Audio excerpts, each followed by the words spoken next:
Hindistonda 250 ga yaqin yo'lovchisi bor samolyot quladi.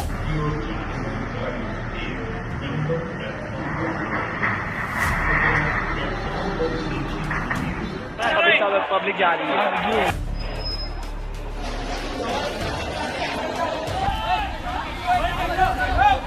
Bugun 12-iyun kuni Hindistonning Gujarat shtatidagi Ahmedobod shahrida Air India aviakompaniyasining Boeing 787 Dreamliner samolyoti qulab tushdi. Times of India nashrining xabar berishicha, A171 raqamli reys mahalliy vaqt bilan soat 13:38 da Ahmedoboddagi Sardar Vallabhbhai Patel xalqaro aeroportidan Londonga yo'lga chiqqan. Ammo parvoz boshlanganidan atigi bir necha daqiqa o'tib samolyot favqulodda holat signalini bergan va qisqa muddatdan so'ng aloqalar uzilgan. Samolyot aeroport yaqinidagi hududga qulab tushgan. Bortda jami 242 kishi bo'lgani ma'lum qilindi. Ulardan 2 nafar uchuvchi, 10 nafar ekipaj a'zosi va 230 nafar yo'lovchi bo'lgan. Reuters agentligining xabar berishicha, samolyot bortida Hindistonning 169 nafar, Buyuk Britaniyaning 53 nafar, Portugaliyaning 7 nafar, Kanadaning 1 nafar fuqarosi bo'lgan. Shuningdek, yo'lovchilarning 11 nafari bolalar bo'lgan. Hozircha halokat sababi hali rasman e'lon qilinmagan. Mahalliy Times Now telekanali aviahalokat oqibatida kamida 110 kishi halok bo'lganini xabar qildi. Anya agentligining ma'lum qilishicha, omon qolgan yo'lovchilar bor. Yaradorlar